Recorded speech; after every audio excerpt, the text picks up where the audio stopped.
Hungry growing girl. Sorry about the crumbs. You know what it is. Black and yellow, black and yellow. We have a coin jar, and then we have some books, and then lashes to top it off, because this is what we're dealing with. So, hey, it's me, and it's Wednesday, so turn up. Apologies if this goes up a little late. I filmed this last night, though I can edit it today, but you know, things just don't go the way they're supposed to in my life, and that's fine. I don't know, I just felt like I didn't present the information in the way that I wanted it to come across, and so, you know, me being the good YouTuber I am, I'm gonna do better. Today we are going to be talking about the Zodiac Killer, as you can tell from the title. I know I haven't done a lot of these, but out of all the ones so far that I have done, this one is the most spooked. It's unsolved. This man killed 37 people and was never caught. Hopefully by the end of this video you realize how dumb it is that he wasn't caught, because he literally led the police to him and they still never found him. So we're gonna just dive on in. This all started in Solano County in California on December 20th of 1968. It was at Lake Herman, and this was kind of known as like the couple spot, lovers lane. People would go on dates here a lot. In the town that surrounded this area, it was a really small town, super low crime rate. A murder hadn't happened in 5 years before this one had happened, if that doesn't tell you anything. On this day, some police officers had gone out to the lake to do a drug bust, and they found 1.5 pounds of marijuana. The police come back and they're on their way back, and to get to this lake, it's one little secluded road and it's not lit, but when you're passing, like when you're going into the lake, your headlights shine into the lake so you can kind of see who's out there, and these police officers said that they didn't see anybody out there. They get back to the police station, and then they get a call that there were possible fires shot at the lake. So they go back, they see this car, and there is a male. He's lying on the side of the passenger seat, and then there's a female laying about 30 feet away from the car, face down, and she had been shot in the back multiple times. And this would be the first of many murders that the Zodiac Killer would commit. What made this case so strange and kind of weird was that nobody knew what the motive was. Things just didn't happen like that around there, so nobody had any clue what the motive could have been, who could have done this, anything like that. A little bit of time goes on, and then July 4th of 1969 comes around. This one took place in Blue Rock Springs. This was also known as like a lover's lane type of place for teenagers to go. This time on the passenger side, there was a male laying on the ground, and then there was a female sitting in the passenger seat. They would later find out that the male was Michael Montrell. He was 19, and then the girl was Darlene Farron, and she was 22 years old. And luckily Michael survived, Darlene did not, and he is one of the very few people who actually were able to give the police a description of the Zodiac Killer.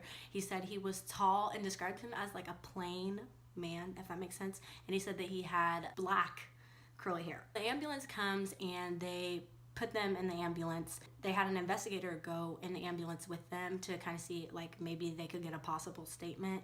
The investigator said he didn't even try to get a statement, because when the EMT was doing CPR on the girl, you could see the air just going through her gunshot wounds. You could hear it, and it was flickering on her clothes, so she was dead. A little bit of background: Darlene was a waiter at a local restaurant, and she was married, I believe, but I don't know if she was in the process of getting a divorce or what, but she was seeing Michael. They were dating, and they were leaving the restaurant, and Darlene notices that a man is following them. Michael kind of noticed too, and he was like, "Do you see that person following us?" And she was like, "Yeah, I know who it is. If he ever found out I was with you, then he would kill me." But she never said his name. Michael tells her to go off onto a little side road, and they go to the lake and they turn the headlights off. And Michael said that he saw a car pull up next to them. It pulled away. And then a couple minutes later, another car came, and he's not sure if it's the same car or not, but he said the car came back. A man got out of the car, and he thought it was a policeman. This man had a flashlight, and Michael thought it was a policeman, so he rolled down his window, and this guy starts shooting him. The guy drives away, and Michael said that he's pretty sure he saw him drive back into town. And this was verified when, sorry, I had to take a little snack break. I got a little agitated. This was confirmed when the police station got a call from a public phone, and this guy, he said, "I would like to report a double murder." And the dispatcher basically told him, "Yeah, I know, there's people out there investigating it right now." He said, I did it, and I also killed the people last year, those 2 teenagers last year.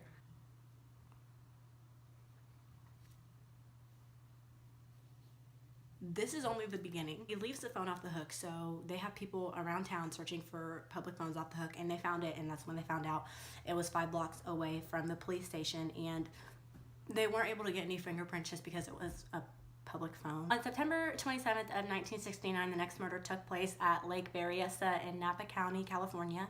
A couple was out on a date, and they were out on a peninsula. The names of these people were Cecilia Shepard and Brian Hartnell, I believe that's how you say it. Cecilia unfortunately passed away, but Brian did survive, and he was able to tell us what happened. He said that Cecilia said that she saw this man kind of staring at them. He was kind of far away, and she kind of got spooked by it a little bit, so she said something, and Brian was like, oh, it's probably nothing. So this man starts getting closer.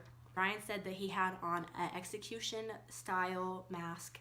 He had a knife in one hand and a gun in another hand, and then he had a circle and a cross on the thing that he was wearing. He comes up to them and he ties them up, and he says that he's gonna stab them to death and kill them. Police were called, and this time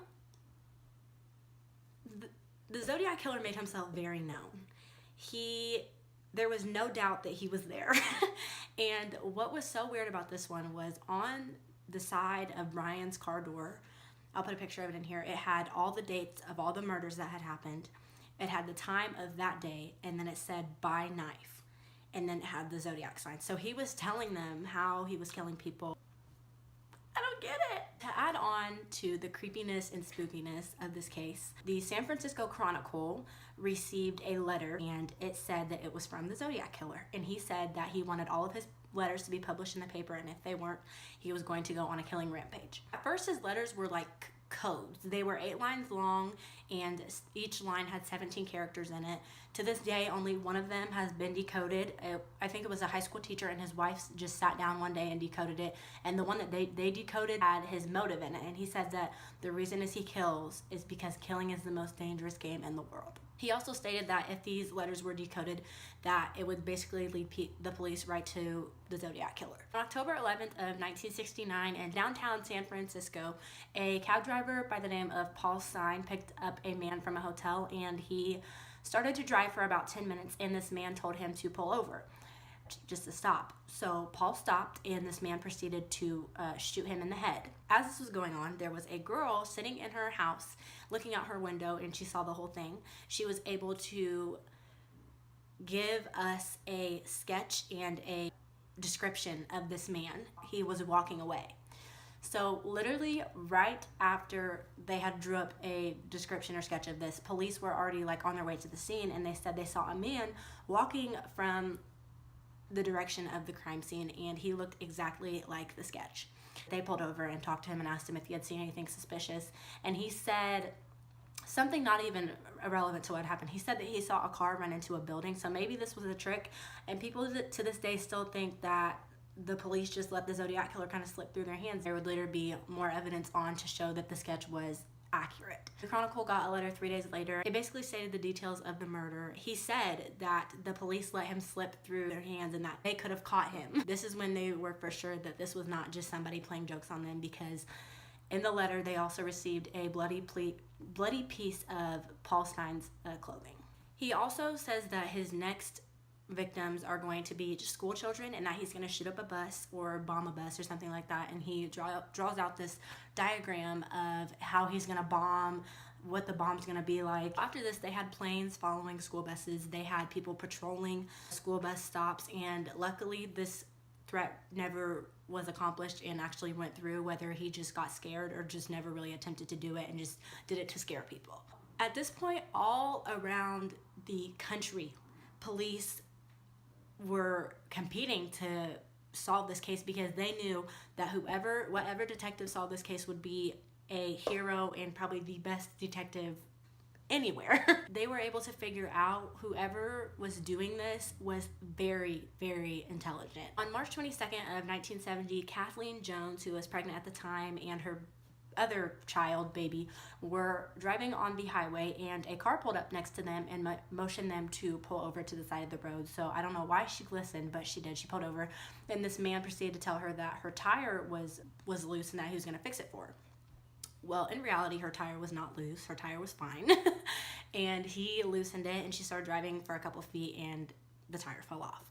So this man was like, I can give you a ride to wherever you need to go. She gets in the car, and they start driving, and this man starts to tell her how he is going to kill her and how he's going to throw her baby out the car. They were driving for about an hour when he went to pull onto the freeway, and somehow he got on the wrong side of the freeway, so the car slowed down, and Kathleen jumped out into a field with her child, and they ran and hid. So this man gets out the car and is shining a flashlight through the field, and he's like, I'm not gonna hurt you, I'm not gonna hurt you. And he got scared off by a semi that illuminated the field, and he ran off. So a passerby eventually saw Kathleen and her child and took her to the police station. Like, she explained to them what happened, and they took her to the police station.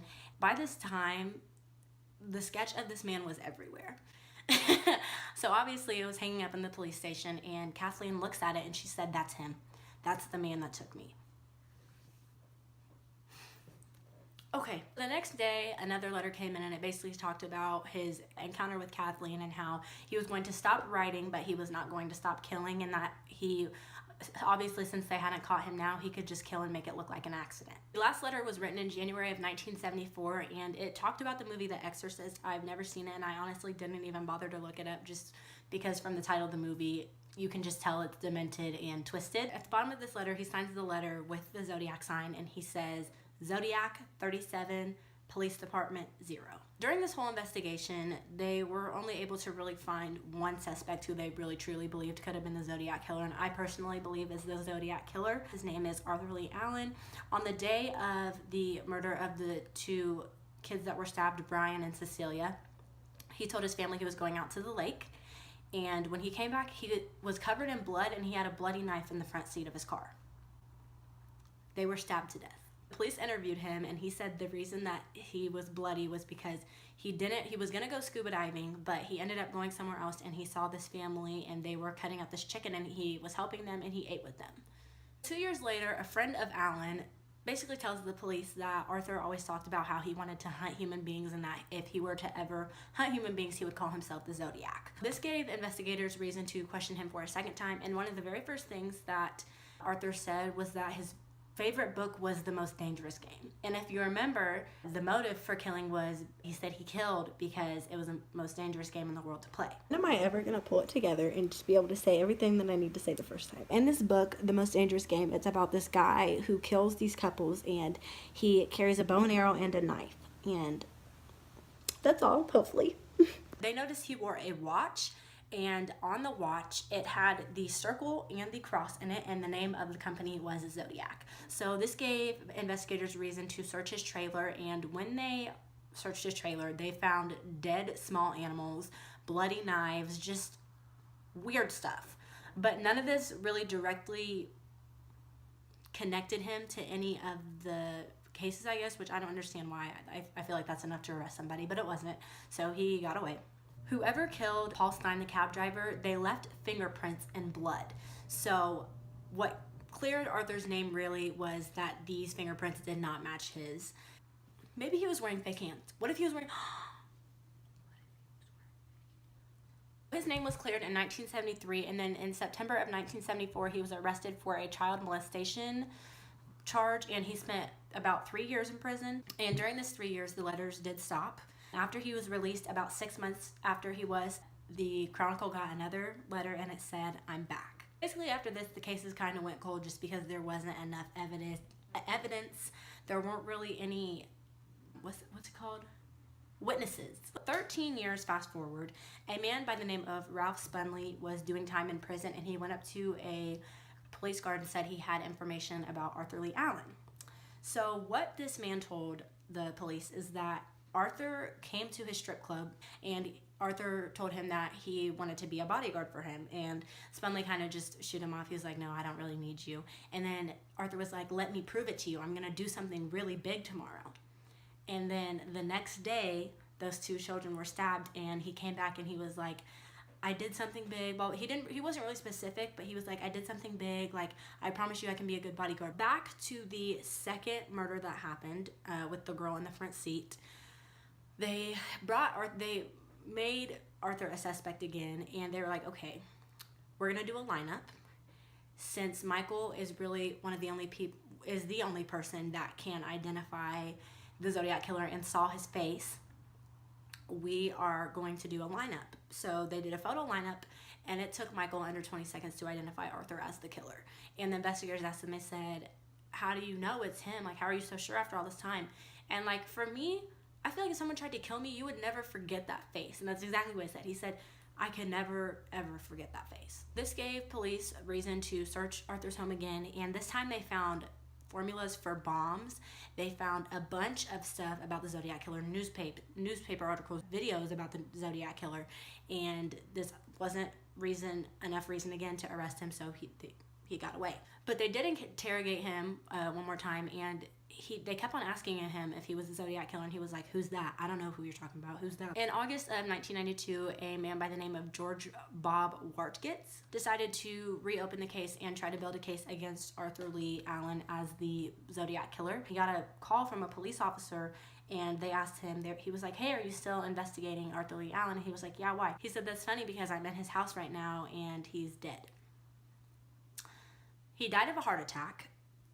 George wanted them to do an autopsy anyway. That way they could collect DNA, parts of his body, and freeze them later on, for maybe later on in time when technology was advanced and they could figure out if it really was him. Obviously, technology has advanced, and in the year 2000, they decided to test his DNA. So they were trying to figure out, okay, if he would leave any DNA behind, where would it have been? Number one, the letters. Whoever the killer was, wrote those details. And they were like, okay, so let's pick one that we know for sure has DNA on it. And they picked the one with the dirty cloth, piece of clothing, Paul Stein's, because, I mean, he obviously would have had to have been there to have the dirty piece of cloth. They tested it, and they didn't test it for his fingerprints, obviously, because you don't write with your fingers. He tested it with his palm, because not a lot of people realized back then, at the time, that you can take a palm print and it will still lay on the paper. So they took the palm print of Arthur Lee, and they took the palm print print on the letters, and they compared them, and they did not match. It's so frustrating.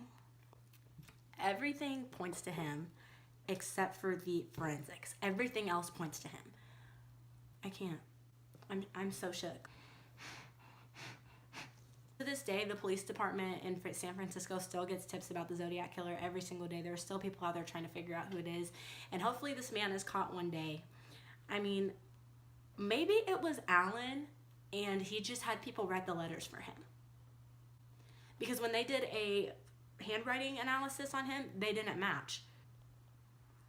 I don't know. But yeah, that's it for today, I guess. I'm sorry. I hope you guys enjoyed, and I hope you guys found this as interesting as I did, because literally when I was watching documentaries and researching, my mouth dropped open about 50 million times. Thank you guys so much for watching, and I'll see you next week on Halloween. Ooh, ooh, ooh.